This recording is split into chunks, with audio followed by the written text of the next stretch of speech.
Summer कभी घर में ऑफिस की बात करता ही नहीं। यही कारण है कि उनके ऑफिस में कभी कभार होने वाली पार्टियां मेरे लेखन में इतनी महत्वपूर्ण हैं। ऑफिस के समाचार मुझे वहां पर मालूम होते हैं और कोई भी पति अपनी गॉसिप या अफेयर घर में नहीं बताता, लेकिन अगर दूसरों का अफेयर हो तो फट से घर में सब बातें बताता है। फिर पत्नी पार्टी में जाकर दूसरों के साथ मसालेदार खबरें शेयर करती हैं। उस वक्त बताने वाले की आंखों की चमक और सुनने वाले की उत्सुकता देखने लायक होती है। पिछले हफ्ते की पार्टी में मैं सभी महिलाओं के आकर्षण का केंद्र थी। सबसे पहले छवि ने मुझे सबके सामने बेइज्जत करते हुए कहा, उस अकाउंट सेक्शन की बकबक करने वाली वर्षा से तुम्हारे समीर का अफेयर शुरू है।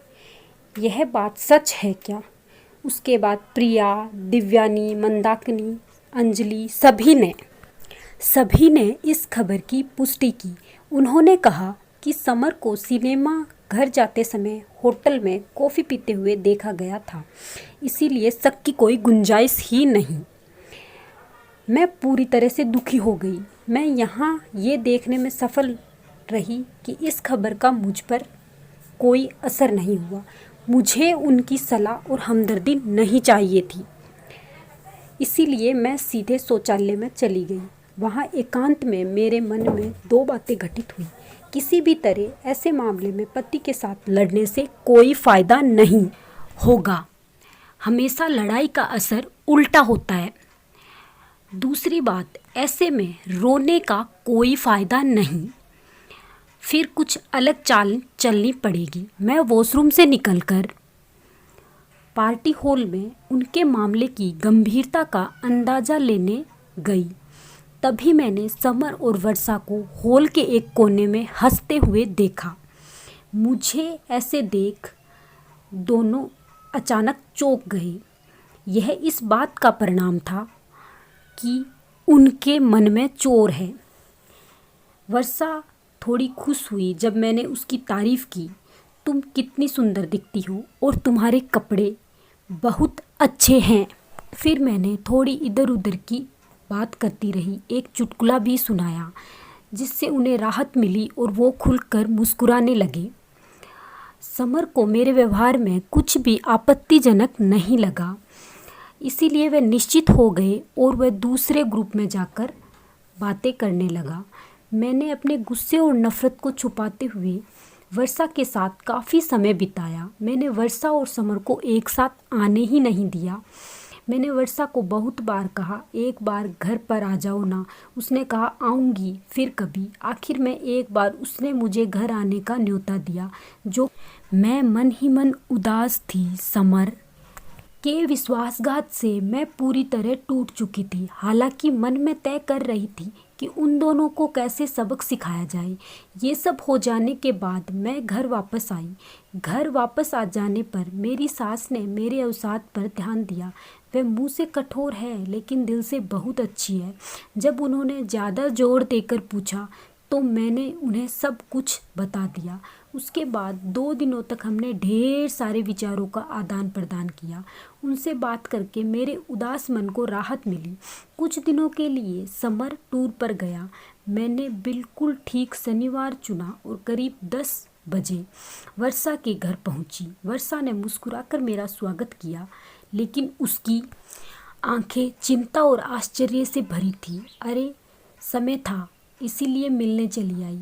मुझे तुम्हारी याद आई तो इसलिए आई। सोचा नई सहेली को मिल आए, इसलिए तुम्हारे घर आई। मैंने उसे अपनेपन से बोला, तुम्हारा स्वागत है सोनाली। तुम शिव को क्यों नहीं लाई? अपने ड्राइंग रूम में जाकर पूछा। मेरी ननद आई है मायके, उनके 2 बेटों के साथ खेल रहा था। क्या लोगी, चाय या कॉफ़ी? चाय चलेगी। वर्षा, अरे रिक्शे से उतरते वक्त कमर में मोच आ गई, थोड़ा लेट जाऊं क्या? हाँ हाँ। उसने जल्दी से मुझे एक तकिया दिया और मैं आराम से उसके बिस्तर पर सो गई। वह चाय बनाने चली गई। चाय के साथ साथ वो ढेर सारा नाश्ता भी लाई थी। हमने खुशी खुशी चाय नाश्ता ख़त्म किया। जल्द ही हम कई विषय पर खुलकर बात करने लगे। बात करते करते मैंने उसकी शादी की बात उठा दी।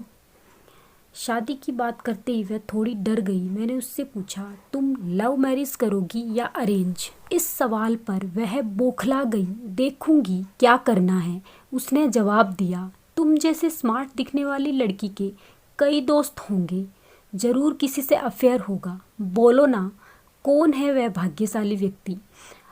अब वह कैसे कहेगी कि उसका अफेयर मेरे पति से चल रहा है? तो मैंने उससे मुद्दे पर कुछ और समय निकालकर उससे प्रताड़ित किया। मुझे बहुत मज़ा आ रहा था। तभी मेरे मोबाइल पर फ़ोन कॉल आए, एक मेरे सास का और दूसरा मेरे बीसी की सहेली का। मैंने उन दोनों से कहा, मैं अब वर्षा के घर आई हूँ। मुश्किल से आधा घंटा बीता था, तभी मेरे सास, मेरी ननद मीनाक्षी, दोनों बच्चे, शिव, सभी वर्षा के घर दाखिल हुए।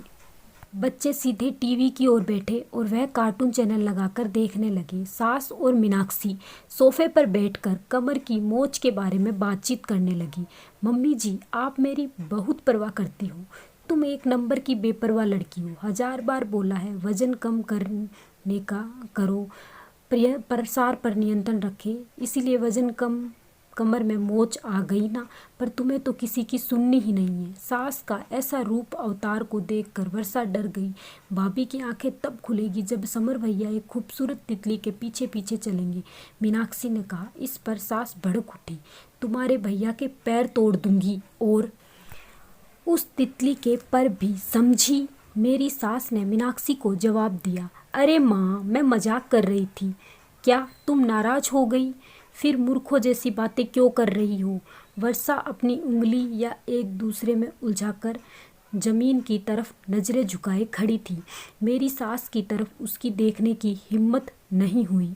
सास मुझे और मीनाक्षी को कहने लगी, आज की लड़की में ना तो समझ है और ना ही सब्र। अपनी गृहस्थी की देखभाल करने की अक्ल भी नहीं होती। फालतू में इसके उसके लफड़े में पड़ना और प्रेम विवाह करना ठीक है क्या? जिस रास्ते पर आपका काम नहीं, उस रास्ते पर क्यों चलना? बराबर ना वर्षा? हाँ, वर्षा ने झिझकते हुए हाँ, वर्षा ने झिझकते हुए कहा। तुम्हारी शादी हो गई है क्या? नहीं। तुम कब शादी कर रही हो? जल्द ही करूँगी। Very good. तुम्हारे माता पिता कहाँ हैं? मेरे पापा गुजर गए हैं। माँ है, वह आज मेरी मौसी से मिलने गए हैं। कब आएगी? शाम को आने वाली है। मैं उनसे मिलने आऊँगी कभी। सोनाली, तुम यहीं रुकने वाली हो क्या?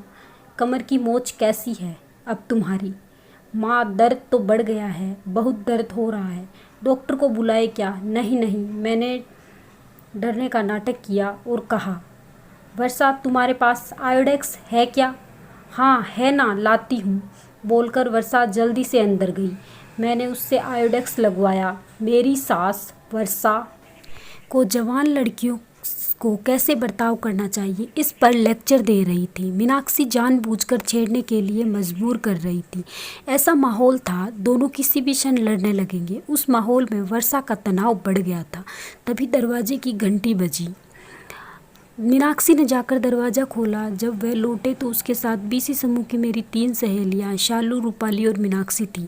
ये तीनों बहुत बातूनी हैं। उनके आगमन ने माँ बेटी के बीच वाक युद्ध को रोक दिया, लेकिन रूम की आवाज़ एकदम से ज़्यादा बढ़ गई। अपनी नई सहेली से सेवा करवा रही हो क्या सोनाली?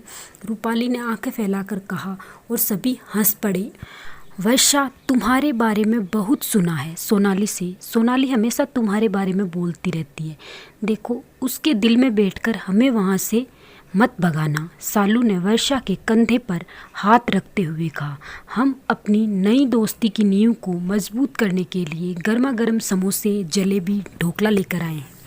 मनीषा ने इतने बेपरवाह अंदाज में कहा कि वर्षा को हंसना आया। अपना परिचय देने के बाद तीनों साहसपूर्वक रसोई में घुस गए। आयोडेक्स को अपनी जगह रखकर हाथ धोकर वर्षा रसोई घर में गई तो उनकी चाय बनकर रेडी थी। लेकिन एक बात सच है, सब कुछ वर्षा के घर में था और वह अपनी अपनी जगह। शालू ने बच्चों के लिए फ्रीजर से जूस का जग निकाला और हम सब चाय, समोसे, जलेबी खाकर मज़े में गपशप कर रहे थे। वर्षा के फ्लैट में ऐसा हंगामा कभी नहीं हुआ होगा। मेरी सहेलियों ने तुरंत वर्षा से दोस्ती कर ली। वर्षा भी उनसे बहुत खुलकर बात कर रही थी, जैसे वे पुराने परिचित हो। शालू ने शरारत भरे अंदाज में कहा, सोनाली, वर्षा से दोस्ती करने से तुम्हें ज़रूर फ़ायदा होगा। मैंने कौतूहलवश पूछा, कौन सा फ़ायदा? अरे, समर के ऑफिस में होने से वर्षा तुम्हें वहाँ की सारी बातें बताएगी। मतलब अगर तुम्हारे समर का वहाँ किसी से अफेयर हुआ तो वह तुरंत तुम्हें बता देगी। अरे हाँ, सच में वर्षा, तुम मेरी आंखें बनकर समर का ध्यान रखोगी? मैंने बहुत प्यार से वर्षा को कहा। वर्षा के गाल एकदम गुलाबी हो गए। उसने जवाब नहीं दिया, सिर्फ सिर हिला दिया और फिर वह टेबल का सामान समेटने लगी, रूम का फैला हुआ सामान निपटाने लगी। तभी मेरे ससुर जी वहाँ आ गए। उनके आते ही माहौल बदल गया। मेरे ससुर बहुत स्ट्रिक्ट थे। मेरी सहेलियों ने फटाफट पल्लू कंधों पर लिए और झुककर उनका आशीर्वाद लिया। सब ऐसे चुप हो गए जैसे उनको बोलना आता ही नहीं। बहू, घर चलने की स्थिति में हो या एम्बुलेंस बुलाएं? उन्होंने गंभीरता से मुझसे पूछा। चलूँगी पापा, मैं नम्रता से बिस्तर से नीचे उतरी। मैंने डॉक्टर शशि को फ़ोन किया, घर जाते जाते उनको दिखाकर जाएंगे। ठीक है पापा। यहाँ क्यों आई?